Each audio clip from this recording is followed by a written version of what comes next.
दिया हुआ एक तो आइसोसेलेस ट्रायंगल है पहली चीज, तो दो साइड ये दोनों बराबर होंगी और आपको इस ट्रायंगल का एरिया निकालना है ना ऐसा। हाँ, तो एरिया के लिए आपको हाइट और बेस चाहिए और तो कुछ चाहिए नहीं। और जो एंगल अनइक्वल है वो 2π/3 दिया हुआ है, तो ऑब्वियसली जब आप इससे परपेंडिकुलर ड्रॉप करेंगे ऐसे करके, तो ये वाला एंगल 60 डिग्री हो जाएगा कि नहीं, इसमें तो कोई डाउट होगा नहीं। अरे हाँ है ना। अच्छा, ये अगर पूरी साइड लेंथ हम a कह दें तो ये साइड लेंथ हाफ a/2 हो जाएगी। Yes sir. बोलो। अच्छा, इसकी जो इन रेडियस है वो √3 दी हुई है, तो अगर हम यहाँ पर इन रेडियस i कह दें तो हम ये कह सकते हैं ना कि ये डिस्टेंस जो आएगी वो √3 आएगी यहाँ से लेके यहाँ तक। अच्छा, अगर ये पूरा एंगल 120 है, इस एंगल को हम थीटा कह दें तो ये वाला एंगल भी थीटा होगा, तो इसका मतलब 2 थीटा प्लस 2π/3 जो है वो पाई होगा, तो थीटा की वैल्यू जो है वो π/6 आ जाएगी कि नहीं आ जाएगी, बताओ। अरे हाँ है ना। तो अगर मैं यहाँ से इसको ज्वाइन कर दूं ऐसे, तो जो ये ट्रायंगल हमने बनाया ना छोटा सा ये वाला, इसमें ये लेंथ √3 है, ये एंगल हो जाएगा π/12 और ये लेंथ हो जाएगी a/2, है कि नहीं। तो अगर हम यहाँ पर 10π/12 लगा दें तो वो आ जाएगा √3/a/2, तो जो a की वैल्यू है वो कितनी आ जाएगी, बोलो। a जो है वो आपका आ जाएगा 2√3/2 माइनस √3 2√3/10π/12 ना। अच्छा, हम 10π/12 की वैल्यू तो जानते हैं ना, √3 - 1/√3 + 1, मतलब 2 - √3 होती है शायद ना, देखो ये तो वैल्यू हमने निकाल रखी है ना। तो ये बन जाएगा 2√3/2 - √3। अच्छा, हम 2 + √3 से ऊपर नीचे मल्टीप्लाई कर लेते हैं, तो नीचे 4 - 1 आ जाएगा। क्या ये बात सबको समझ में आती है, ये बताओ। अच्छा, जैसे आप इसका अंदर मल्टीप्लाई करोगे ये वैल्यू कितनी बन जाएगी, 4√3 और शायद 2 × 3 6 + 4√3a आ गया मेरे हिसाब से, तो एथ की बात खत्म हो गई। अच्छा, a/2 कितना आ रहा था वो तो हम जब चाहेंगे तो इसका हाफ निकाल ही लेंगे। अब हमें ये वाली लेंथ मान लेते हैं b है, तो अभी जो बड़ा वाला ट्रायंगल अगर हम ले लें, अच्छा b लेंथ, हमें एरिया चाहिए ना, बेस आ गया, अब हमें हाइट चाहिए ना। Yes sir. तो हम इस हाइट को हम h कह देते हैं, कह दिया ना हमने h, बोलो। अच्छा, ये एंगल हमें 30 पता ही है और ये a/2 पता है, और a/2 कितना है 3 + 2√3, क्या कहते हो तुम लोग, इसका हाफ। अब यहाँ पे हम 10-30 डिग्री लगा देते हैं, तो वो हो जाएगा h/3 + 2√3। 10-30 √3 होता है, √3 कैंसिल, तो h की वैल्यू क्या 2 + √3 आ रही है, चेक करिए जरा। अरे हाँ या ना। अब डेल्टा कितना आएगा, a × h/2, तो बस a हमारा कितना है 6 + 4√3 और h हमारा कितना है 2 + √3, और बाई हम क्या कर देंगे 2 से 1 2 कैंसिल हो जाएगा, तो ये बचेगा 3 + 2√3 और उसको मल्टीप्लाई कर देंगे 2 + √3 से, बस इसी को मल्टीप्लाई कर दो, तो 6 + 3√3 + 4√3 और प्लस कितना 6, तो ये आंसर शायद 12 + 7√3 आ रहा है, कोई ऑप्शन सी। क्या ये बात समझ गए कि नहीं। बस हमने कंसंट्रेशन कहाँ किया, बेस और हाइट निकालने में, तो एक बार हमने बेस निकाल लिया, एक बार हाइट निकाल लिया, बेस इंटू हाइट/2 करके हमने अपना आंसर दे दिया। समझ गए होंगे सब लोग, कोई कंफ्यूजन होगा तो बताएंगे। मेरे हिसाब से क्वेश्चन समझे कि नहीं भाई। हमें कोई भी एक कॉर्ड लेनी थी तो हमने सर्किल की कोई एक कॉर्ड पिक कर ली, है कि नहीं। ये तो कॉर्ड कोई भी होगी जो 90 एंगल बना रही होगी, तो ये हमने फिक्स कॉर्ड ले ली, कोई भी ऐसी कॉर्ड ले लो, तो हमने एक जनरल कॉर्ड उठा ली जिसके ये दोनों पॉइंट हमें पता हो गए। ऑब्वियसली कोई भी कॉर्ड लोगे तो ये दोनों पॉइंट तो उसके होंगे ना फिक्स। अच्छा, तीसरा वेरिएबल पॉइंट हमने लेके एक ट्रायंगल बना दिया, बन गया कि नहीं बताओ। अब हमने यहाँ पर सेंट्रॉइड को h, के मान लिया, तो 3h हमारा कितना आ गया r + r cos थीटा, और 3k हमारा कितना आ गया r + r sin थीटा, क्या कहते हो। अब यहाँ से sin थीटा और cos थीटा निकाल सर ये वाला स्टेप बता दीजिए। क्या चीज बताओ, centroid. Yes sir, 3h sir 2:1 के रेशियो में डिवाइड करता है, पर अरे यार एक सेकंड, सेंट्रॉइड का कोऑर्डिनेट कैसे निकालते हैं, x1 + x2 + x3/3। हाँ यस सर, यस सर। अरे यार मतलब 2:1 कहाँ से चले जाते हो, 3h - r/r, यहाँ से sin थीटा कितना आएगा 3k - r/r, दोनों को स्क्वायर करके ऐड कर दो। जैसे ही ऐड करोगे लोकस देखो एक सर्कल नजर आ रहा है क्या, 3h - r का होल स्क्वायर 3k - r का whole square equal to r²। देखिए सर्कल नजर आ रहा है क्या, h - r/3 का होल स्क्वायर k - r/3 का whole square is equal to r square by 9। तो लोकस क्या है? एक सर्कल है। ये बात समझ में आ रही है कि नहीं सबको? बताओ। अरे हाँ या ना? Yes, सर्कल yes, के sir. अंदर स्क्वायर है। Good good good. तो सपोज ये रहा हमारा सर्कल, ठीक है ना? अच्छा, अगर मैं इस सर्कल की बात करूं तो सर्कल का सेंटर आपको दिया हुआ है कितना? 1, -2, और सर्कल की रेडियस हमें दी हुई है कितनी, ये बताओ? That is 1 + 4 - 3। सही है ना? √2। तो अब चूंकि हमें सर्कल के अंदर की बात करनी है तो ये हुआ, ये हुआ। अब एक्सिस कहीं भी हो, हमने एक एक्सिस परपेंडिकुलर 2 लाइनें बना ली, इसके हिसाब से ये सेंटर आपको मिल गया 1, -2, ठीक है? अच्छा, ये लेंथ आर होगी। अब हमने इसी के अंदर एक स्क्वायर कंस्ट्रक्ट किया। तो सपोज चूंकि पैरेलल साइड्स हैं सारी, तो ये जो साइड हम बना रहे हैं सारी साइड एक्सिस के पैरेलल खींच रहे हैं, सही ना? तो x = h, y = k, यही सब चल रहा होगा, है कि नहीं? अच्छा, अब ये वाली जो लेंथ होगी, ये लेंथ कितनी होगी? r होगी कि नहीं? है ना? और ये दोनों लेंथ बराबर होंगी कि नहीं होंगी? बोलिए। तो अगर हम इसको a और इसको a ले लें तो हम क्या कहेंगे कि 2a² = r होगा। तो a की वैल्यू r/√2 होगी कि नहीं होगी? अरे हाँ या ना? तो जैसे हम यहाँ से r√2 यूनिट डिस्टेंस ऊपर जाएंगे, यहाँ से r/√2, r क्या √2 है, तो √2/√2 करोगे तो 1 आ जाएगा कि नहीं? बोलो। अब यहाँ से 1 यूनिट डिस्टेंस ऊपर ले जाओगे, है कि नहीं? यहाँ से 1 यूनिट डिस्टेंस नीचे ले जाओगे, बोलो। अच्छा, ये वाली लाइन क्या है? y = -2 है कि नहीं? तो जैसे ही 1 यूनिट नीचे जाओगे तो ये -3 हो जाएगा और ये हो जाएगा y = -1। दिख रहा है कि नहीं? अच्छा, ये लाइन क्या है? x = 1 है। अरे हाँ या ना जवाब दो। अब जैसे ही 1 यूनिट पीछे और 1 यूनिट आगे जाओगे तो ये वाली लाइन तुरंत क्या बन जाएगी? x = 0, और ये वाली लाइन तुरंत क्या बन जाएगी? x = 2। ये समझ में आया कि हमें 1 यूनिट ही मूव करना है? बोलो। Yes sir. Yes sir. 1 unit हमें ऊपर मूव करना है और 1 ही यूनिट हमें कहाँ मूव करना है? नीचे मूव करना है। अब सारे पॉइंट निकाल लो। अब तो हमें सब जगह हर पॉइंट के लिए x और y कोऑर्डिनेट पता चल गया ना? तो जैसे इसमें x = 2, y = 1, तो 2, -1।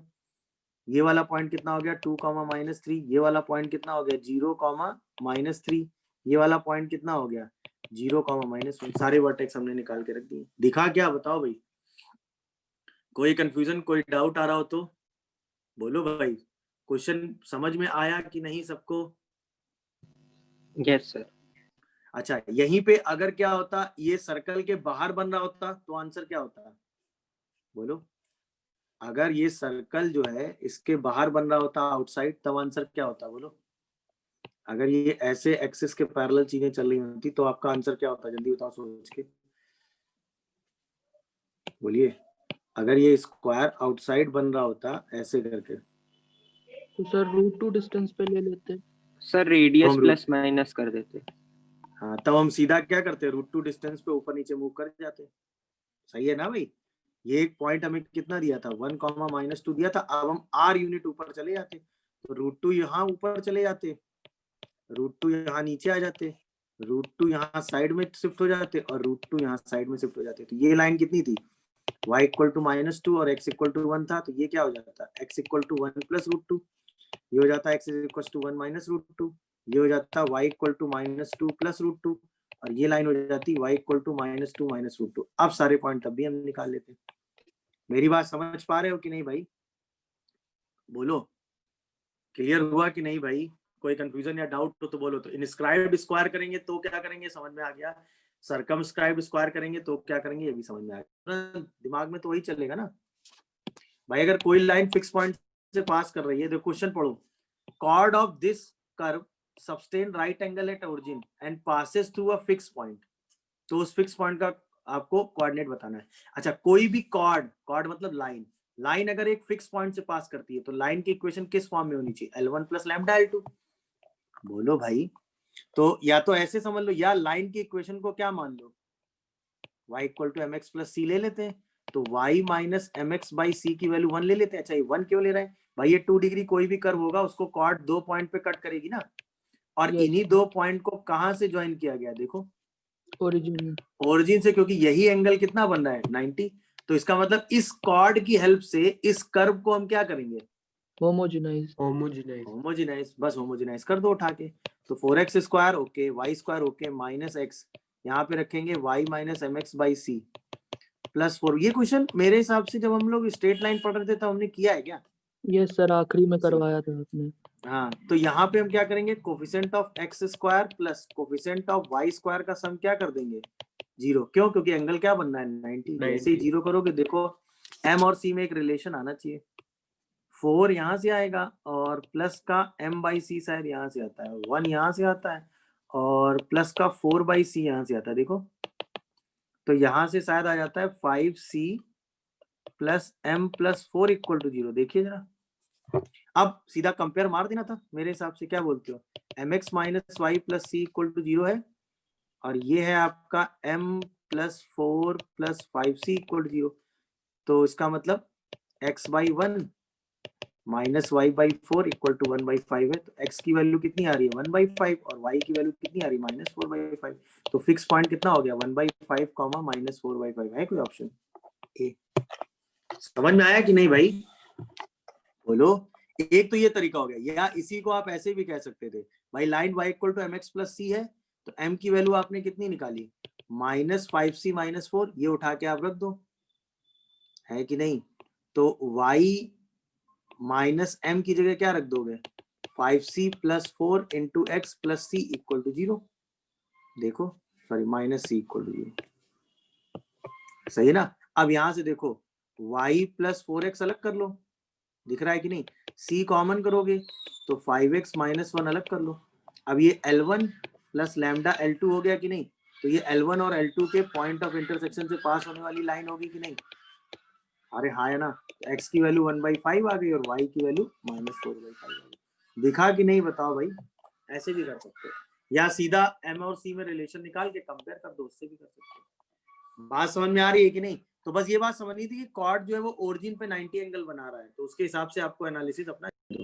हाँ भाई, क्या कह रहा है, एक वेरिएबल सर्कल है जो कि एक फिक्स पॉइंट p, q से पास कर रहा है और x एक्सिस को टच कर रहा है, ठीक है ना। ये है सिचुएशन।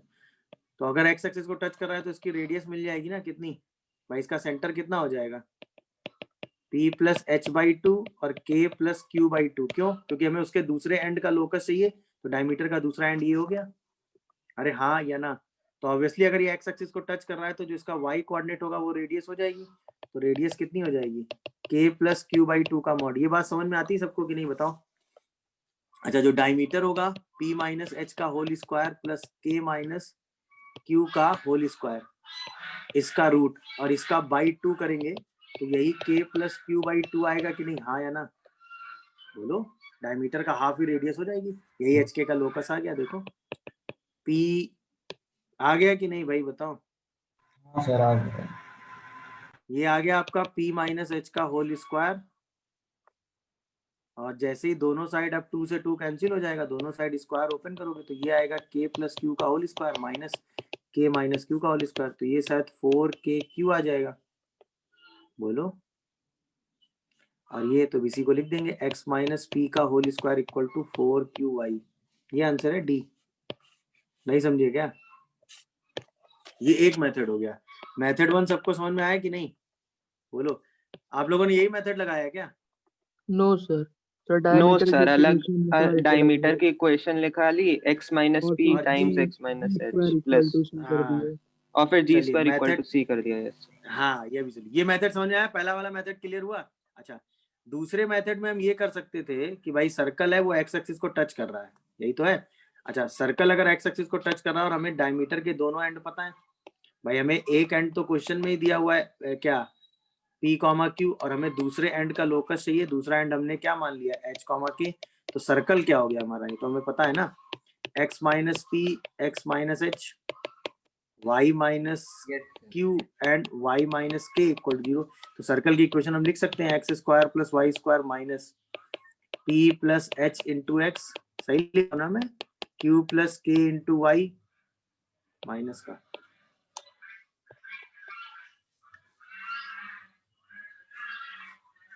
बोलिए भाई।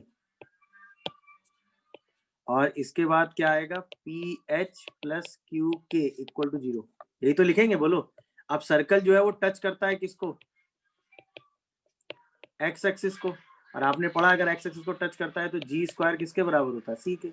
जी का मतलब हो गया p प्लस h/2 का होल स्क्वायर, सी का मतलब हो गया PH प्लस QK का होल स्क्वायर। जैसे ही इसको आप ओपन करेंगे देखिए आंसर आ रहा है कि नहीं आ रहा है। अब ये देखो P प्लस H का whole square minus 4PH is equal to 4QK आता है शायद, देखो। अच्छा, G square equal to C आता है कि नहीं, 4QK। इसी को आप लिख देंगे क्या, X माइनस P का whole square equal to 4QY। देखो यही लोकस आ गया, ये दूसरे मेथड से आपने निकाला होगा। समझ में आया कि नहीं। देखो पहला मेथड ये था, दूसरा मेथड ये था, दोनों अपनी जगह सही है भाई। एक्स एक्सिस को टच करता है तो सेंटर भाई इन दोनों का मिड पॉइंट सेंटर होगा, तो ये जो रेडियस होगी ये वाई कोऑर्डिनेट के बराबर होगी कि नहीं, ये तो हमने पहले भी पढ़ा है ना। और अब एक्स एक्सिस को टच करता है तो जी स्क्वायर इक्वल टू सी लगा देंगे। दोनों में से कोई भी मेथड आप लगा सकते हैं। मेरी बात क्लियर हुई 21 में, बोलो नहीं क्या भाई। अगर आप क्वेश्चन ध्यान से देखो तो दो तो फिक्स पॉइंट दिए हुए हैं ना, तीसरा वेरिएबल पॉइंट ट्रायंगल का क्या दिया हुआ है, एक फिक्स पॉइंट 0 0 दिया हुआ है और एक फिक्स पॉइंट 0,1 दिया हुआ है, ए और ओ, और एक वेरिएबल पॉइंट आपको लेना था पी। सपोज ये पी पॉइंट एच कॉमा के ले लिया है, ये तो 1 हो गया है कि नहीं। और पेरीमीटर दिया हुआ है, इसका मतलब O A plus P O plus P A, ये 4 दिया हुआ है। इसका मतलब P O plus P A कितना दिया हुआ है बताओ, कितना दिया हुआ है, 3। अरे हाँ या ना, यानी कि H square plus K square का रूट और H square plus K minus 1 के होल स्क्वायर का रूट, ये 3 दिया हुआ है। यही तो है क्वेश्चन, देखो जरा। अब इसी को सॉल्व कर दो तो H square plus K minus 1 का होल स्क्वायर का रूट एक तरफ ले लो और 3 minus root under H square plus K square को एक तरफ ले लो, दोनों साइड स्क्वायर कर दो। तो H square plus K minus 1 का whole square equal to 9 plus H square plus K square minus 6 root under H square plus K square. इसी को सॉल्व कर दो तो यहाँ से क्या बचेगा, 2k प्लस 1, देखो जरा, sorry minus 1 minus 2k, H square K square cancel, 9 minus 6 root under H square plus K square. अब सारे टर्म एक तरफ ले आओ तो 6 H square plus K square का root is equal to 9 minus 1 8 plus 2k, दोनों साइड फिर से स्क्वायर कर दो। मेरी बात समझ रहे हो कि नहीं भाई, या पहले 2 से कुछ कैंसिल कर दो तो 3 H square plus K square की power half is equal to 4 plus K. अब दोनों साइड स्क्वायर कर दो तो 9 H square plus K square equal to 16 plus K square और प्लस का 8k। अब आंसर लिख दो तो 9x स्क्वायर और प्लस का 8y square minus 8y minus 16 equal 0 है कोई ऑप्शन, देखो 9x square plus 8y square minus 8y is equal to 16, C answer हो गया। नहीं समझे भाई, पेरीमीटर ही तो दिया हुआ था तो सीधा डिस्टेंस फॉर्मूला लगा देना था और डिस्टेंस फॉर्मूला लगा के एक स्क्वायर इधर ले आते और दोनों साइड स्क्वायर कर देते, स्क्वायर हटा के आंसर लिख देते। मेरी बात समझे कि नहीं भाई। यस पेरीमीटर मतलब तीनों डिस्टेंस का सम 4 होना चाहिए, बस ये कंडीशन आपको लगानी थी।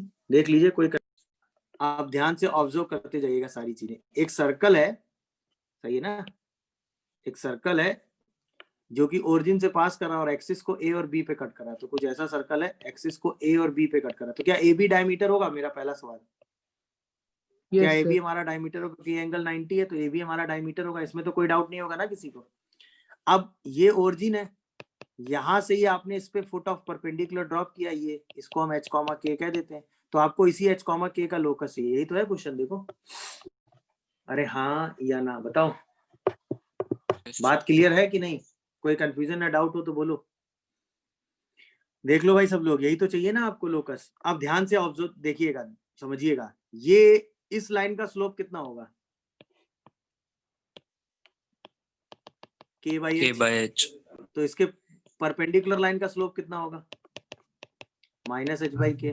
ये लाइन एच कॉमा के से पास करती है तो इक्वेशन ऑफ ए बी कितना होगा बताओ जल्दी से, quick. y minus K upon X minus H is equal to minus H by K. क्या सही लिख रहा हूं मैं, तो K Y plus H X equal to H square plus K square. तो इसका मतलब x upon H square plus K square by H, y upon H square plus K square by K equal to 1 होगा कि नहीं, ये बताओ। अच्छा, इसके हिसाब से अगर मैं देखूं तो पॉइंट ए का कोऑर्डिनेट कितना होगा, H square plus K square by H comma 0। Point B का कोऑर्डिनेट कितना होगा, 0 comma H square plus K square by K. क्या ये बात सबको समझ में आई, ये बताओ। अच्छा ए बी डायमीटर है, तो ए बी के बीच की लेंथ कितनी होगी?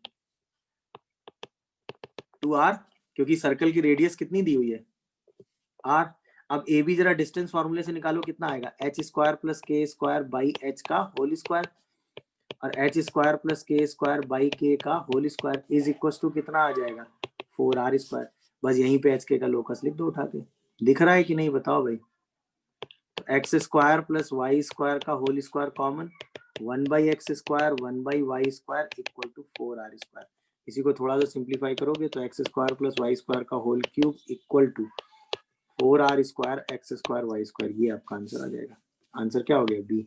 दिखा कि नहीं ये बताओ क्वेश्चन, बोलो। yes, हमने इस ए बी लाइन की इक्वेशन ही निकाल ली है। क्यों? क्योंकि हमें ये पॉइंट एच के मान लिया, ये पॉइंट ओरिजिन पता है, और ये लाइन परपेंडिकुलर पता है। मेरी बात समझ पाए कि नहीं भाई आप लोग? तो बस हमने क्या किया, इस लाइन का स्लोप लिखा, उसकी परपेंडिकुलर लाइन का स्लोप लिख दिया। ट्रिक समझ में आ रही है कि नहीं? तो ए बी लाइन की इक्वेशन आ गई।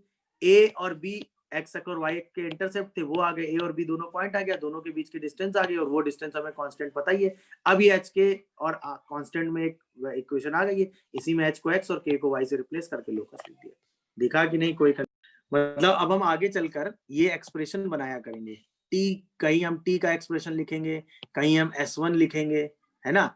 किसी भी 2 डिग्री इक्वेशन के लिए एक 2 डिग्री इक्वेशन हमें दी होगी, ax square plus 2hxy plus by square plus 2gx plus 2fy plus c। उसके लिए हम t का एक्सप्रेशन लिखेंगे, S1 का एक्सप्रेशन लिखेंगे किसी भी पॉइंट x1 y1 के रेफरेंस में। तो वो एक्सप्रेशन क्या होता है और कैसे लिखा जाता है, हम इसकी बात करने वाले हैं। मेरी बात समझ रहे हो कि नहीं? अच्छा, अब वो एक्सप्रेशन लिखते कैसे, बस ये समझ लीजिए। तो S1 तो आप आराम से समझ रहे होंगे। S1 में सीधा आप x1 x की जगह क्या लिख देंगे?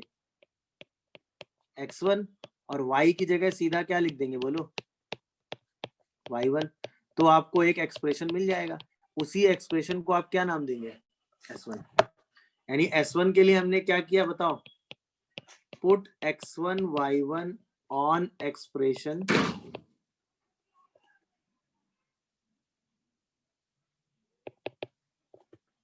S X comma Y.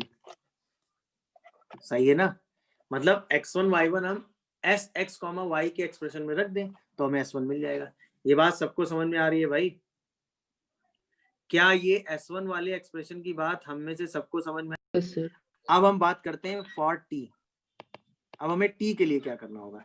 तो टी के लिए हम क्या करते हैं, एक्स स्क्वायर जहां होगा उसको एक्स x1 से रिप्लेस कर देंगे, क्योंकि हमें x1 y1 पॉइंट दिया होगा ना। तो एक्स स्क्वायर की जगह हम क्या लिख देंगे? X x1। ध्यान देते रहना। वाई स्क्वायर को रिप्लेस कर देंगे वाई y1 से, एक्स को रिप्लेस कर देना x प्लस x1/2 से, y को रिप्लेस कर देना y प्लस y1/2 से, एक्स वाई को रिप्लेस कर देना x y1 plus y x1/2 से। c को c रहने देना। समझ में आया कि नहीं? तो बताओ टी का एक्सप्रेशन क्या होगा? a x x1 b y y1 plus 2h x y1 plus y x1/2 plus 2g x plus x1/2 plus 2f y plus y1/2 और प्लस सम कांस्टेंट c। ये एक्सप्रेशन होगा किसका बेटा? टी का। मेरी बात समझे कि नहीं? S1 का एक्सप्रेशन सीधा टी एक मतलब एक एक्सप्रेशन है। अभी आगे चल के कहीं लिखेंगे ना टेंजेंट की इक्वेशन t इक्वल टू 0 है एट पॉइंट x1 y1। तो जो t एक्सप्रेशन है वो क्या है? वो ये है। t एक्सप्रेशन लिखने के लिए x1 y1 पे x स्क्वायर की जगह क्या लिख दोगे? x x1, y स्क्वायर की जगह क्या लिख दोगे? y1। t एक एक्सप्रेशन है। t क्या है? ये वाला एक्सप्रेशन किसके बराबर है? t के। समझ रहे हो कि नहीं? तो t एक्सप्रेशन लिखा कैसे जा रहा है, बस हम इसकी बात कर रहे हैं। ये एक टेक्निक बनाई गई है टी एक्सप्रेशन लिखने की, बस वो समझ लीजिए। मेरी बात समझ पा रहे? बोलो भाई, क्या है बात? आप सभी लोग समझ पा रहे हैं? अब देखो जरा एक एग्जांपल देख लेते हैं। सर S1 और T का सिग्निफिकेंस नहीं समझ में आ रहा। अरे आप जैसे मान लीजिए आपसे मैंने कहा कि एक इक्वेशन है 2x square minus 3xy plus 4y square minus x plus 3y minus 1 equal to 0। इसके लिए आपको लिखना है right S1 and T at point -1, 2। ये आपसे मैंने पूछा, ठीक है? तो बताओ S1 क्या लिखोगे? 2 इंटू -1 स्क्वायर -3 -1 इंटू 2 +4। मेरी बात समझ रहे हो कि नहीं भाई? -1 +3 इंटू 2 -1, ये आपका S1 वैल्यू आ गई। अब इसी को सॉल्व करके S1 वैल्यू निकाल दो। तो 2 + 6 16 + 1 + 6 -1, तो क्या आ रही है S1 वैल्यू जरा बताना। 20 कितनी आ रही है बेटा? 7 तो 8 9 15 30 30 आ रही है क्या? देखो यस तो ये S1 आ गई। अच्छा यहीं पे अगर आपको t लिखना होता तो 2x² की जगह क्या लिखते? x(x1), समझ में आ रहा है कि नहीं? -3 xy की जगह क्या लिखते? x into y1 plus y into x1 और बाई 2। अच्छा 4y² की जगह क्या लिख देते? y(y1), समझ में आ रहा है कि नहीं? x की जगह क्या लिख देते बताओ? x की जगह क्या लिख देते? x plus x1/2। y की जगह क्या लिख देते? y plus y1। मेरी बात समझ रहे हो कैसे मैं लिख रहा हूँ? बोलो भाई। y प्लस y1/2 और -1। अब इसी को सॉल्व कर दो तो ये एक्सप्रेशन क्या आ जाएगा? t वाला -2x, समझ में आ रहा है कि नहीं? -2 से 2 cancel 3x and plus 3y/2 और ये कितना आ गया? प्लस का 8y, देखना। फिर माइनस का x/2 प्लस का हाफ, फिर प्लस का 3y/2 प्लस का 3 माइनस का 1। अब इसी को सॉल्व करो जरा। तो -5x और -x/2, तो क्या ये -11x/2 हो गया? देखो जरा। 3y/2 3y/2 मतलब 3y और 8 और 3 11y हो गया क्या? और -हाफ, देखो क्या ये t का एक्सप्रेशन आ रहा है? जरा चेक करो। और अच्छे से अगर इसको लिखना चाहोगे तो इसको लिख सकते हो -11x plus 22y -1 whole divided by 2। देखो जरा ध्यान से, क्या यही है? कैसे लिखते हैं बताओ? x² की जगह क्या लिख देते हैं? x(x1), जो x1 है। xy की जगह क्या लिखते हैं? x(y1) y x1/2, समझ रहे? y² की जगह क्या लिखते हैं? y y1। x की जगह क्या लिख देते हैं? x प्लस x1/2, बाकी जो कोफिशिएंट है वो तो 2g ऐसे ही बना रहेगा। y की जगह क्या लिख देते हैं? y प्लस y1/2 और कांस्टेंट ऐसे छोड़ देते हैं। इसी को सिंप्लीफाई कर देते हैं तो t का एक एक्सप्रेशन आता है। अब ये एक्सप्रेशन क्या करता है क्या नहीं करता है वो भी हम आगे देखेंगे, बट t का एक्सप्रेशन इसके लिए लिखा कैसे जाता है वो हमें समझ में आया कि नहीं? मुद्दे की बात ये है, क्या हम t का एक्सप्रेशन लिखना सीखे कि नहीं? बोलो। यस किसी को कोई कंफ्यूजन? चलिए पहला आंसर देखते हैं हम लोग। तो t का एक्सप्रेशन क्या होगा? x into 1 plus 2 y into -2 -4 x -2y by नहीं -2x प्लस y/2, सही है ना? प्लस 6 x प्लस 1/2 -4 y -2/2 और प्लस 1, देख लेना। तो x -4y और ये शायद बचेगा -2, तो प्लस का 4x माइनस का 2y प्लस का 3x प्लस का 3 एंड माइनस का 2y प्लस का 4 प्लस का 1, तो 4 और 3 तो 8x आएगा और 6 और 2 -8y आएगा और 8 आएगा। देखिए भाई t का एक्सप्रेशन एकदम सही निकाला, यही आ रहा है। सेकंड वाले में S1 बताओ कितना आ रहा है? 23 तो -2 का स्क्वायर प्लस 2 इंटू 3 का square -4 -2 into 3 plus 6 into -2 -4 into 3 plus 1, ये 23 आ रहा है। मैं भी कर रहा हूँ, देखिएगा। तो जैसे पहले वाले में हमें लिखना है t का expression, sir 9x minus 2y plus 17। Okay -7 अभी मैच करते हैं हम लोग, और y के साथ आ जाएगा -2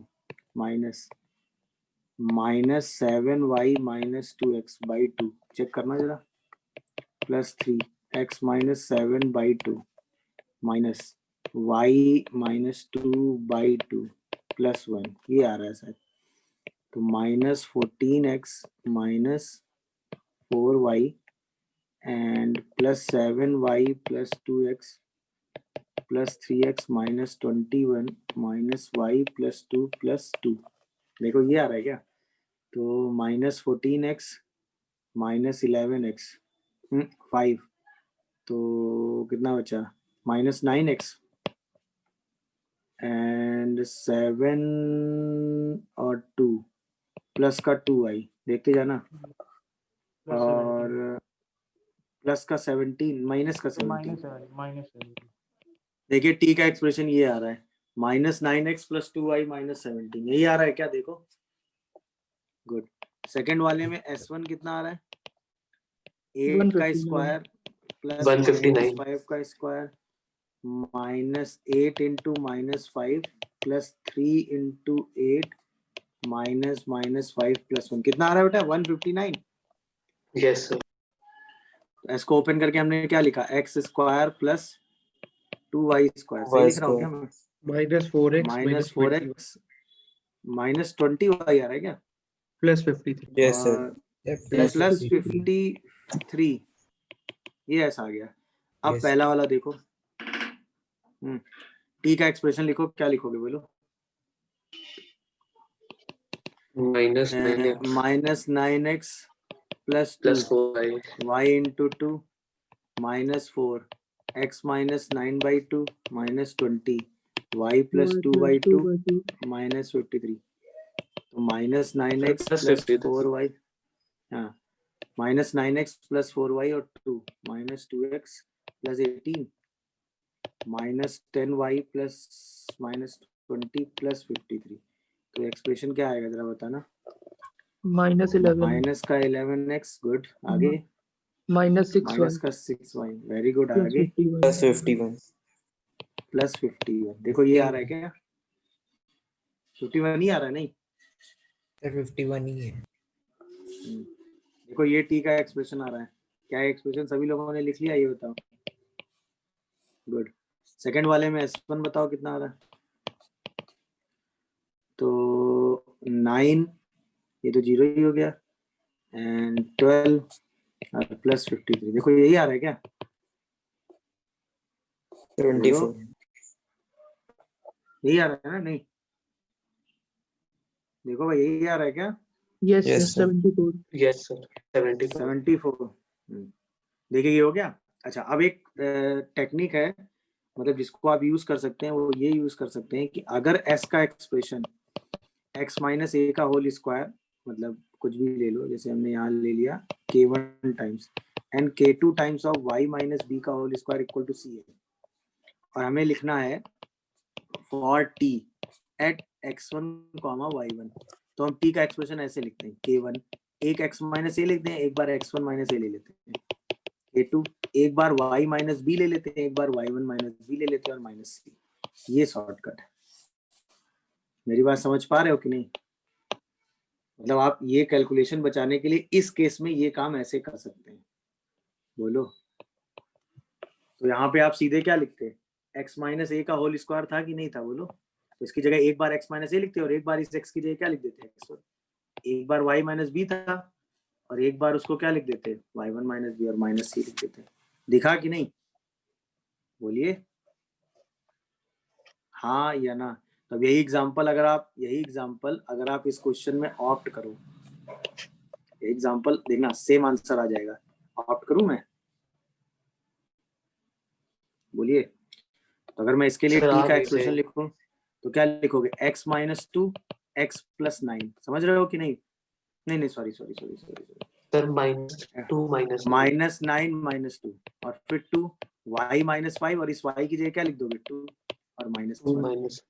तो ये देखो क्या बन गया है, माइनस 11x प्लस 22। सही है। और यहाँ से क्या आ जाएगा? माइनस 6y, क्योंकि माइनस 6 आ गया, और ये शायद 30 आ जाता है, ये माइनस 1 आ जाता है। तो देखो माइनस 11x माइनस 6y, और साथ में प्लस का 51। दिखा कि नहीं? तो वही टी का एक्सप्रेशन सेम आ जाता है।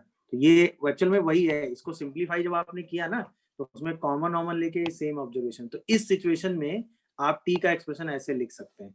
क्या एक शॉर्टकट सबको दिखा? ये बताओ। Yes sir. क्या है शॉर्टकट? हम नहीं तो देखो एक तरीका तो हमारे पास सिंपल सा ही, वो तो हम लगा ही देंगे, उसमें कोई दिक्कत ही नहीं है। अगर आप जल्दी से थोड़ा कैलकुलेशन करना चाहते हैं तो आप ये काम कर दो। समझ में आया कि नहीं भाई? तो टी का एक्सप्रेशन लिखने के लिए क्या करना है, x माइनस ए और x1 माइनस ए, फिर y माइनस बी है तो एक तो y माइनस बी ऐसे ही छोड़ दो, एक y की जगह y1 लिख दो। बोलिए,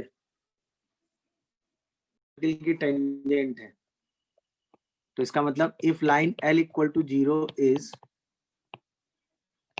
tangent of circle s is equal to 0, तो ऑब्वियसली सेंटर से डाला गया परपेंडिकुलर डिस्टेंस किसके बराबर होगा? अगर ये लाइन टेंजेंट है तो इसका मतलब सिंपल सी थॉट है कि सेंटर से डाला गया जो परपेंडिकुलर डिस्टेंस होगा d, ये किसके बराबर होगा? r के। तो याद है ना, ये तो सभी को पता होगा ना भाई। Yes Yes. d मतलब perpendicular distance drawn from perpendicular distance drawn from कहाँ से? Center Center to tangent. L equal to 0। तो अगर कोई भी लाइन सर्किल की टेंजेंट है, सही है ना, तो सेंटर से डाला गया परपेंडिकुलर डिस्टेंस हमेशा रेडियस के बराबर होगा, तो वो लाइन सर्किल की क्या होगी? टेंजेंट। क्या ये बात सभी को समझ में आती है, ये बताओ। बोलिए, तो कंडीशन ऑफ टेंजेंसी समझ में आई कि नहीं आई? d equal to r, condition of tangency क्या हो गई? d equal to r। तो अगर l इक्वल टू 0 टेंजेंट है तो सर्किल के सेंटर से l इक्वल टू 0 पे डाला गया परपेंडिकुलर डिस्टेंस किसके बराबर होगा? बोलिए, किसके बराबर होगा? Radius. Radius of circle. अगर ऐसा है तो इसका मतलब ये जो लाइन है वो क्या है? टेंजेंट है। ये ध्यान रखिएगा, दैट इज कंडीशन ऑफ, क्या होता है ये? टेंजेंसी। मेरी बात समझ में आ रही है कि नहीं?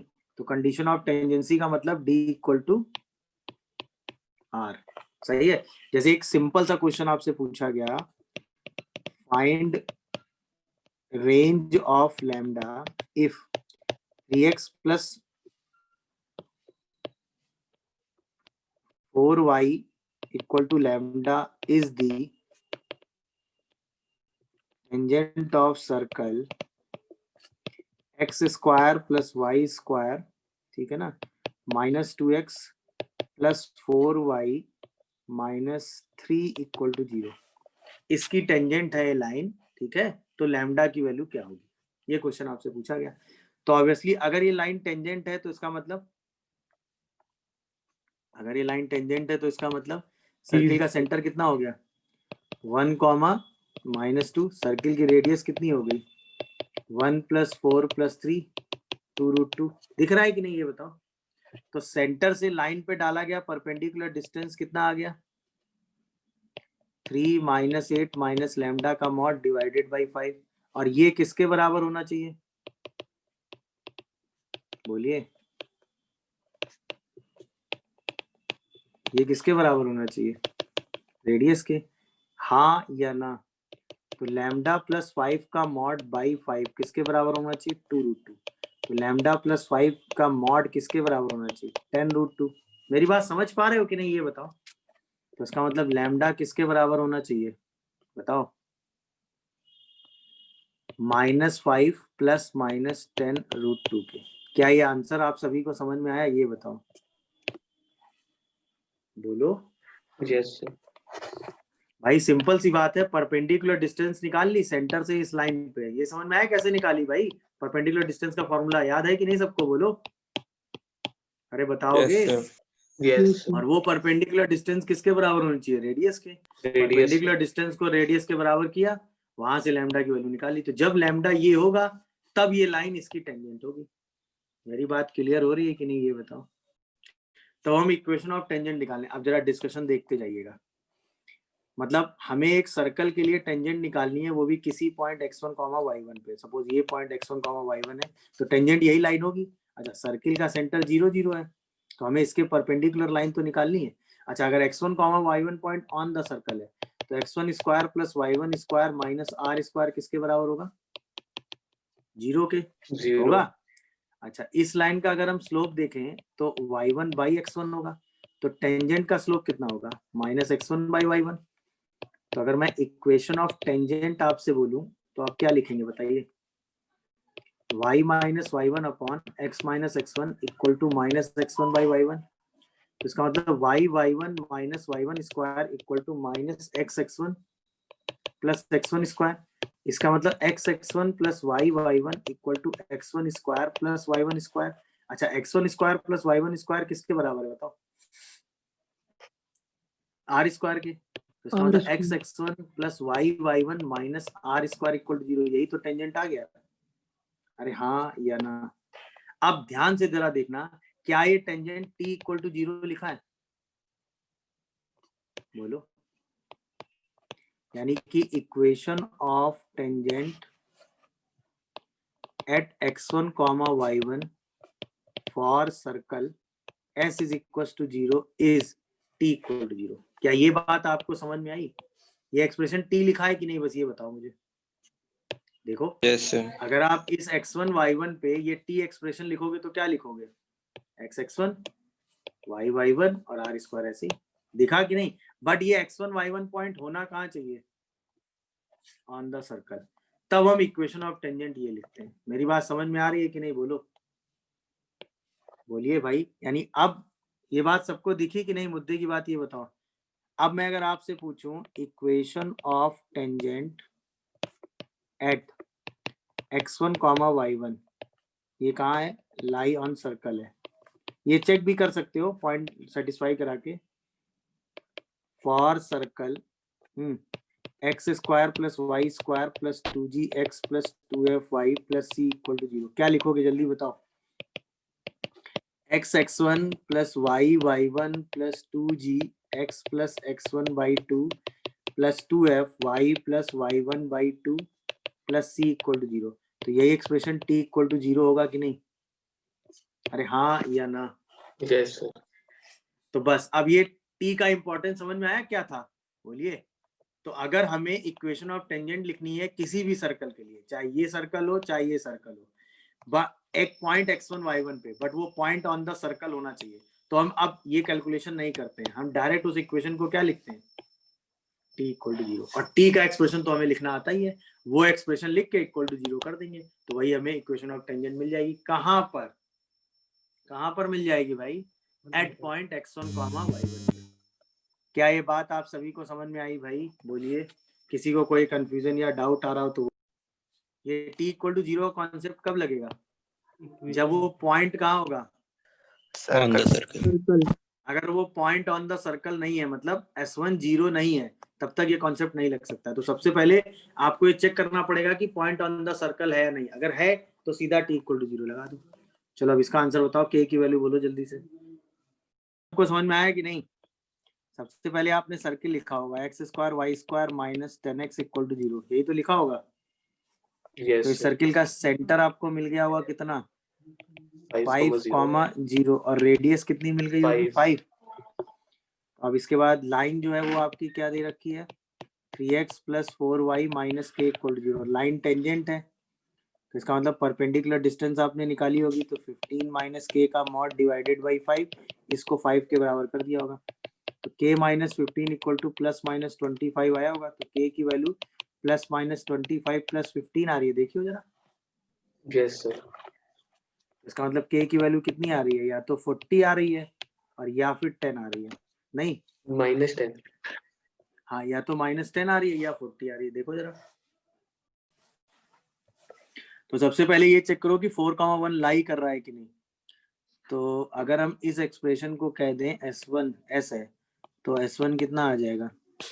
16 प्लस 1 माइनस 120 माइनस 6 प्लस 109। हाँ, ये 0 आ रहा है।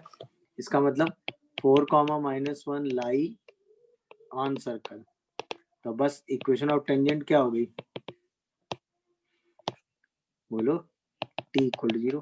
तो यानी कि 4x minus y minus 30x plus 4/2 plus 6 y minus 1/2 plus 109 equal to 0। Answer बताओ, किसी ने सॉल्व कर लिया हो तो। -11x plus 2y plus 46 -11x plus 2y plus 46। Equal to 0, यानी कि 11x minus 2y minus 46 equal to 0। देखो ये आंसर आ रहा है, आ रहा है कि नहीं बताओ। अब तो सॉल्व कर लेंगे ना। देखिए इक्वेशन ऑफ टेंजेंट ये आ रही है कि नहीं, बस ये बताओ। दिख रहा होगा दोनों के स्लोप का प्रोडक्ट -1 नहीं सर इनफाइनाइट आ रही है वैल्यू tan थीटा की। अरे यार दोनों के स्लोप का प्रोडक्ट -1 नहीं आ रहा है। Yes sir. Tangent Yes, this sir. की लिखेंगे तो 5x plus 12y equal to 169 आएगा। और अगर आप इसी में टेंजेंट एट 12 कॉमा -5 लिखेंगे तो 12x माइनस 5y इक्वल टू 169 आएगा। इसका स्लोप कितना आ रहा है? -5/12। इसका स्लोप कितना आ रहा है? 12/5। m1 इंटू m2 कितना आ रहा है? -1। तो एंगल बिटवीन द टेंजेंट कितना हो गया बताओ? 90 degree. 90 डिग्री हो गया कि नहीं? कहाँ खो जाते हो तुम लोग यार। दोनों का स्लोप आपको दिख रहा है, m1 इंटू m2 -1 इतना बड़ा समझ में आ रहा है, तो एंगल 90 हुआ कि नहीं हुआ ये बताओ। बताओ। तो हमने क्या किया, हमने कहा let y equal to mx plus c, slope पता है c हमें निकालना है, is the tangent of circle x square plus Y square equal to r square. मान लिया कि नहीं बताओ। अच्छा अगर ये लाइन टेंजेंट होगी तो y minus m x minus c equal to 0। Centre से डाला गया परपेंडिकुलर डिस्टेंस किसके बराबर होगा?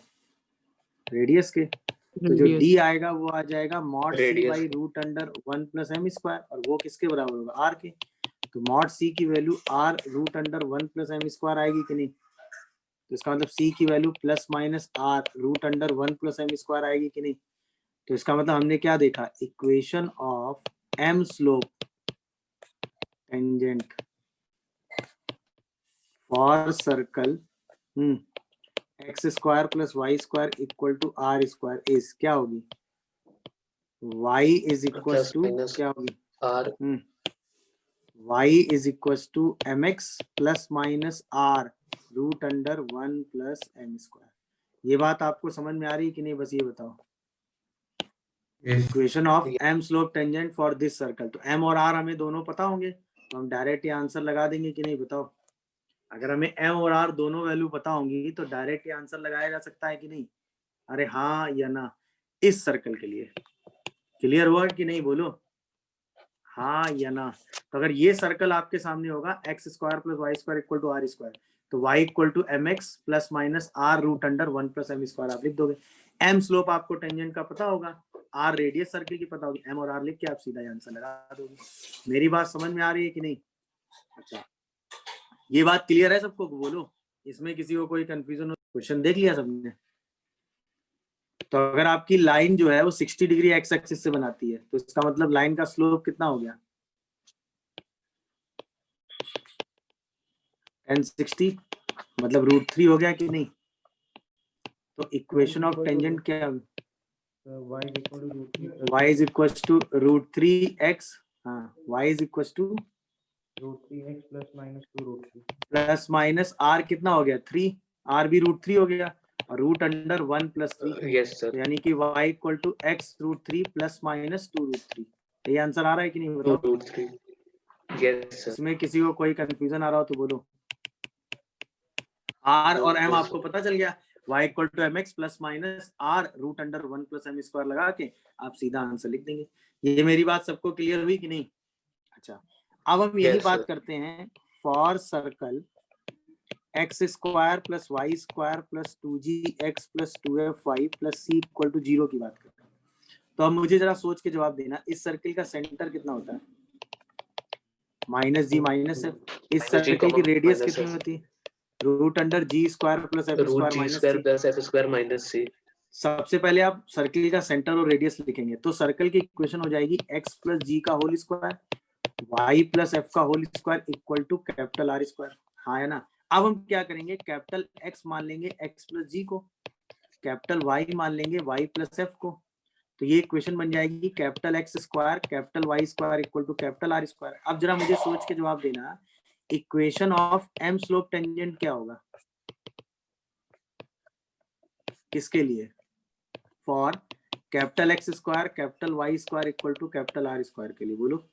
तो capital y is equal to y M capital Y capital X equal to R root under 1 plus plus m minus square r होगा। root under 1 अच्छा, plus m capital Y का मतलब क्या है आपके लिए? Y plus F x M plus g x plus G plus minus R मतलब G square plus F square minus C root under 1 plus M square. ये tangent आ रही। अब ये रिजल्ट याद नहीं रखना है, अब हमें ये रिजल्ट याद नहीं रखना है। हमें क्या याद रखना है? जब भी हमें ये काम करना होगा तो सबसे पहले इस सर्किल की इक्वेशन को हम किस फॉर्म में लिख लेंगे? इस फॉर्म में। फिर x की जगह हम हर बार क्या लिखेंगे? ये वाला x प्लस जी जो भी आ रहा होगा। y की जगह हर बार ये y प्लस एफ लिख देंगे। r की जगह ये वाला r लिख देंगे और बाकी तो सब कुछ वैसे ही चल रहा होगा। ये प्रोसेस समझ में आया है कि नहीं बताओ? यानी कि अगर मैं आपसे बोलूं कि फाइंड इक्वेशन ऑफ टेंजेंट, ध्यान दीजिएगा, for circle x square plus Y square minus 2x plus 4y minus 3 equal to 0 which parallel to line, देखना, x plus 2y minus 3 equal to 0। Question समझ रहे हो कि नहीं भाई? इस लाइन के पैरेलल टेंजेंट लिखनी है हमें, सही है ना? तो स्लोप ऑफ टेंजेंट कितना हो? पहले सर्कल देखो। अब देखो तो सॉल्व कैसे करते। सबसे पहले सर्कल का सेंटर कितना हुआ? Quick 1 comma minus 2। सर्कल की रेडियस कितनी हो गई? 1 प्लस 4 प्लस 3 2 root 2 तो सर्कल की इक्वेशन हो गई x माइनस 1 का होल स्क्वायर y प्लस 2 का whole square equal to 2 root 2 का होल स्क्वायर। देखो जरा ध्यान से। अब हमें x की जगह हर बार क्या लिखना है? x माइनस 1, y की जगह y प्लस 2 और r की जगह 2 रूट 2। अब बताओ इक्वेशन ऑफ कितने स्लोप की टेंजेंट लिखनी है? Minus r। Equation of tangent with slope. Slope चूंकि पैरेलल लेना है, हाँ या ना? तो स्लोप हमें कितना ले लेना है? बोलिए। -1/2 माइनस 1/2। तो क्या लिखोगे उसको? y की जगह y plus 2 minus half x की जगह x माइनस 1 और plus minus r root under 1 plus M square. क्या है मेरी बात सबको समझ में आ रही है? ये बताओ। yes sir अब इसी को सॉल्व कर दो, कर लेंगे कि नहीं? तो 2y plus 4 equal to minus x plus 1, बोलिए भाई, और प्लस माइनस 2 रूट 10। देखो जरा, तो यही आंसर क्या है? x plus 2y is equal to minus 3 plus minus 2 root 10। देख लीजिए आंसर। कोई कंफ्यूजन आ रहा हो तो बताओ। ये मेथड सबको समझ में आया कि नहीं? बोलो भाई, ये मेथड समझ में आया कि नहीं? तो कैसे इसके लिए एम स्लोप टेंजेंट लिखेंगे, ये बात क्लियर हो रही है कि नहीं? सबसे पहले सेंटर और रेडियस से ये लिख लेंगे और फिर सीधा लिख लेंगे, हाँ या ना? बोलिए, ये मेथड क्लियर हो? सॉल्व कर पा रहे हैं कि नहीं बताइए? सबसे पहले Yes, सर्किल का sir. सेंटर लिखा 11,2, फिर रेडियस लिखी कितनी? 121 प्लस 4 और माइनस 25। 10 आ रही है क्या? yes sir x माइनस 11 का होल स्क्वायर y माइनस 2 का होल स्क्वायर इक्वल टू 10 का होल स्क्वायर। अच्छा, स्लोप हमें कितना लेना है? 12/5 परपेंडिकुलर है ना? 12/5। अरे भाई Yes, इस sir. लाइन का स्लोप कितना हो गया? -5/12 और इसका minus क्या जाना है? 5/12 परपेंडिकुलर। तो 12/5 हो गया। तो अब बताओ इक्वेशन ऑफ टेंजेंट हम डायरेक्ट क्या लिखने वाले हैं? बोलो। y y minus 12/5 x minus 11 plus minus 10 1 plus 12/5 का होल स्क्वायर। क्या ये सही लिख रहा हूँ मैं? ये बताओ। yes sir 5y minus 10 equal to 12x minus 142 132 132 32 32 32 और प्लस माइनस 130। देखो, तो यहीं से हमारा आंसर क्या है? 12x माइनस 5y। अरे हाँ या ना? और सब कुछ एक ही तरफ ले आओ। तो plus 8 कितना होगा बेटा वो? तो वो 130 नहीं होगा। क्यों? ये 13 आएगा ना? yes sir 130 होगा 13 ही तो आएगा। और 5 क्रॉस मल्टीप्लाई कर दिया ना? ठीक तो किया है? Yes sir, yes yes sir yes sir नहीं है क्या? सर प्लस माइनस 130, यानी से एक आंसर आएगा 1 + 8 आएगा और 12x माइनस 252 एक आएगा +8 प्लस 8 और एक आएगा 12x माइनस 5y माइनस 252। देखो ये दो आंसर आ रहे हैं, चेक कर लो सब लोग, कोई डाउट आ रहा हो तो अब इस तरह का क्वेश्चन आएगा तो आप आराम से सही है ना। तो पॉइंट ऑफ कांटेक्ट का पहली चीज तो मतलब क्या हुआ, पॉइंट ऑफ कांटेक्ट वो पॉइंट हुआ जहां पर क्या करता है, ये टेंजेंट इसको टच कर रहा है, मतलब ये जो लाइन है वो इसको क्या कर रही है, टच करे। तो इसी पॉइंट को हम क्या बोलते हैं बताओ, इसी पॉइंट को हम क्या बोलते हैं, point of contact. Point of contact, point of contact ये ना। तो अब ये वो तो सर्किल का सेंटर आपको पता ही होगा, सेंटर से डाला गया foot of perpendicular, very good. तो यही पॉइंट हमारे लिए क्या होगा बोलो, टेंजेंट फुट ऑफ परपेंडिकुलर होगा कि नहीं, वो भी कहां से, from centre to tangent, centre to line, या लाइन का मतलब वही टेंजेंट कौन सी, L = 0। तो हमें सर्कल पता होगा, सर्कल पता होगा, सर्कल के लिए हम क्या निकालेंगे, सेंटर, और सेंटर से क्या निकाल देंगे, सेंटर से क्या निकाल देंगे, फुट ऑफ परपेंडिकुलर। वही फुट ऑफ परपेंडिकुलर हमारे लिए क्या हो जाएगा, वही foot of point perpendicular of हमारे लिए कांटेक्ट। क्या हो जाएगा, पॉइंट ऑफ कांटेक्ट। मेरी बात समझ में आ रही, जैसे अब हमसे पूछा जाए फाइंड पॉइंट ऑफ कांटेक्ट और टेंजेंट, कौन सी टेंजेंट, 12x माइनस 5y प्लस 8 = 0 फॉर सर्कल, सेम सर्कल कौन सा, x² + y² minus 22x minus 4y plus 25 = 0। सही है। तो हम क्या करेंगे, सबसे पहले सर्किल का सेंटर लिखेंगे 11, 2 और फिर क्या निकाल देंगे, point of contact. Point of contact मान लेंगे अल्फा बीटा है, तो फुट ऑफ परपेंडिकुलर लिखेंगे तो alpha minus 11/12 beta minus 2y minus 5 = minus, याद है ना कैसे निकालते हैं बोलो, 132 minus yes sir, straight lines divided by 169। देखो सही लिख रहा हूँ मैं, अरे हाँ या ना बोलो भाई, यही काम करेंगे कि नहीं बोलो। अब यहीं से अल्फा और बीटा निकाल देंगे, अरे हाँ या ना, यही अल्फा बीटा आपका क्या हो जाएगा, foot of sorry point of contact. मेरी बात समझ में आ रही है ना। तो इस पॉइंट ऑफ कांटेक्ट का मतलब क्या हो गया, फुट ऑफ परपेंडिकुलर, समझ में आया। यानी पॉइंट ऑफ कांटेक्ट क्या हो गया, where tangent touches the circle. क्या ये बात आप सभी को समझ में आई, ये बताओ मुद्दे की बात, कोई कंफ्यूजन या डाउट हो तो बोलो।